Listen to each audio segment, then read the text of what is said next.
Hi folks, and welcome to Truck King. That right there is the 2023 Chevy Colorado ZR2 Desert Boss. Now, did you know that this new generation Colorado ZR2 is actually rated worse by the EPA for fuel economy than the last gen? Well, that's exactly what I want to put to the test right now. So we're gonna hop in, go for a drive, and I'll let you know just how much gas this thing burns.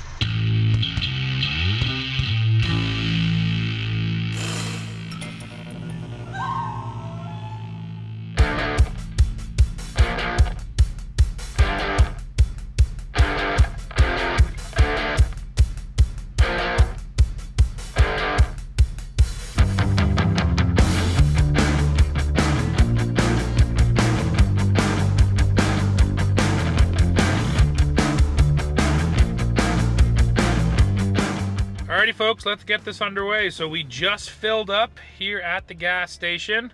Just turned the truck back on. And you can see our trip right now is reading at 14.9 liters per 100. Now to reset the trip on this truck, unlike most vehicles and trucks, it's not done over here on the driver's info cluster. It's done here in the center stack. So you go over here to vehicle status, up to the top corner, click on trip.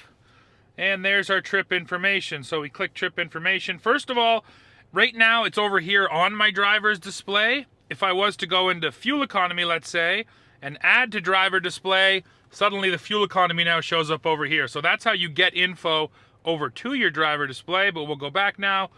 We'll add the trip. And then we're going to go ahead and reset trip 2.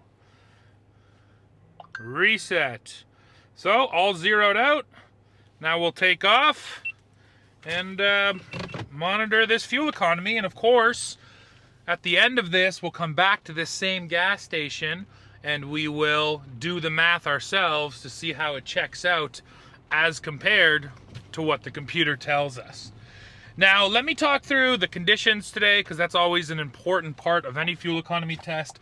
It is 2 degrees Celsius, unseasonably warm for this part of January. For all my snowmobilers out there watching, I feel your pain this season. All I want to do is go ride, and so far it has not happened. But anyways, 2 degrees Celsius, and the truck I'm in here is running on winter tires. So those are important distinctions that you have to keep in mind when we give out the fuel economy.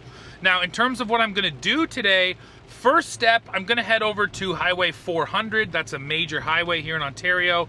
And I'm going to set my cruise around 110 kilometers per hour and just stick that on the highway for a little while.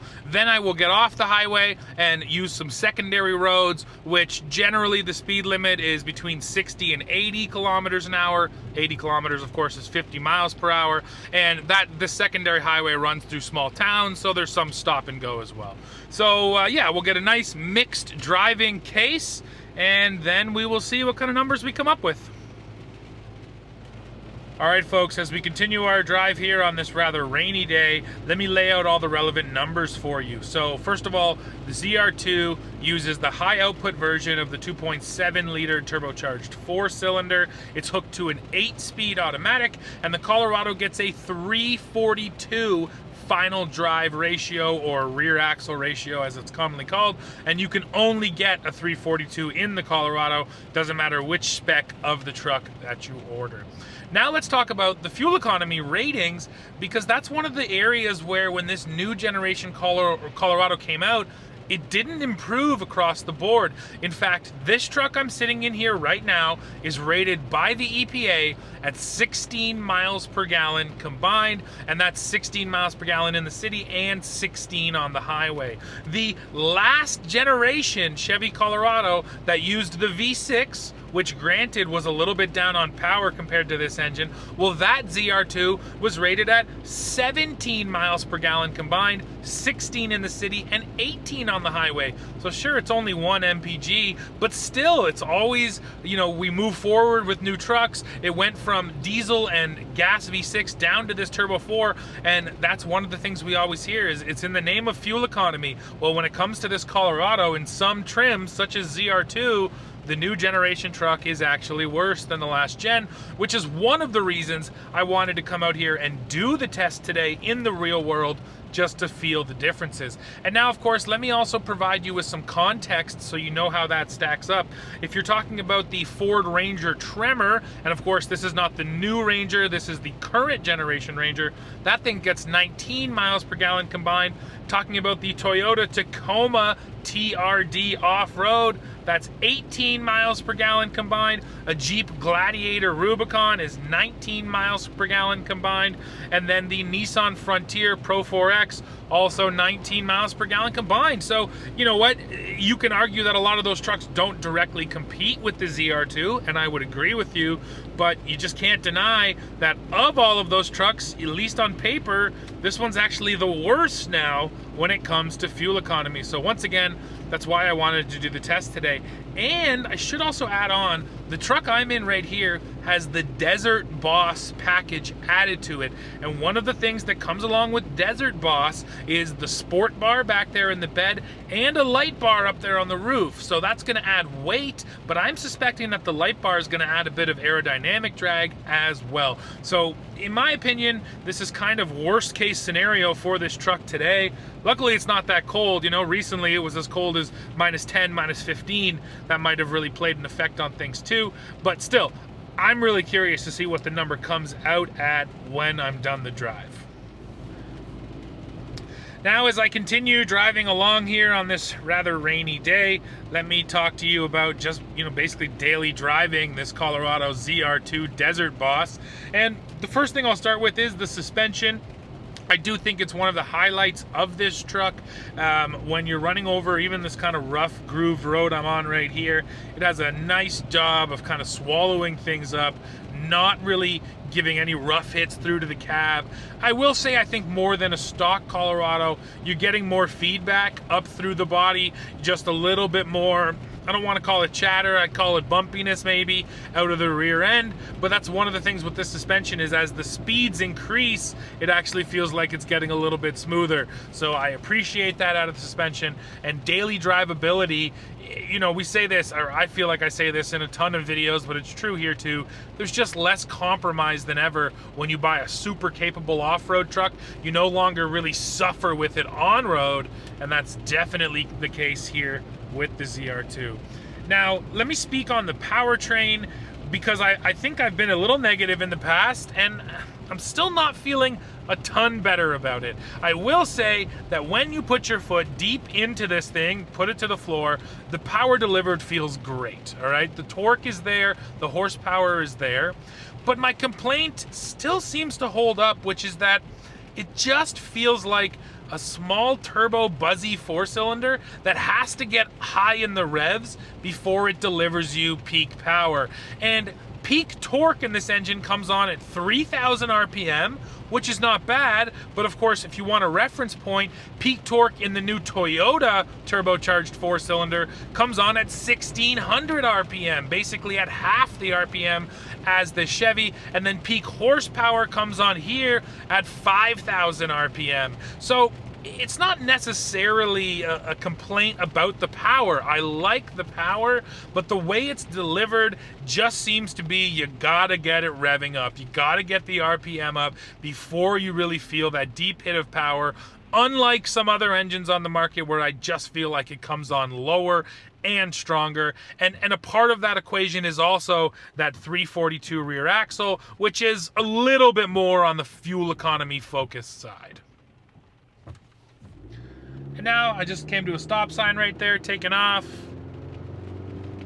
Power feels good, but that's it. Even now, I feel like I want to get more out of it, I end up digging my foot deeper into this accelerator than I felt like I had to in that Tacoma, which we just drove recently, and just in other mid-size trucks in general. I want to speak on the interior and the infotainment and technology a little bit now. The first thing I do have to point out is I actually have just enough headroom in this truck. If we didn't have the sunroof, that would probably help a little bit, but I stand at 6'2", just over 300 pounds, and yeah, I'm basically on the roof. I'm like maybe half an inch of clearance. It is comfortable for me. Luckily, I haven't hit the roof yet. Once we go off-road and maybe get a little crazy, yeah, I can see myself hitting that up there. So it's just a word of caution for, taller drivers, that the headroom here is just enough. But Otherwise, I think the seating position is good. It is a pretty tall seating position. The sight lines are fine. I have no issue with the mirrors or any of my sight lines around the truck. So that is just the one thing to keep in mind is, yeah, headroom isn't great for people over 6 foot. Let's talk technology now. And when Chevy redesigned this truck, they told us there was an eye towards simplifying the infotainment system and also taking a lot of the controls out of the driver info cluster and putting them over here in the center stack. And I've driven this truck a little bit, the Colorado, but we've been in the GMC Canyon quite a bit, and that's the same infotainment system.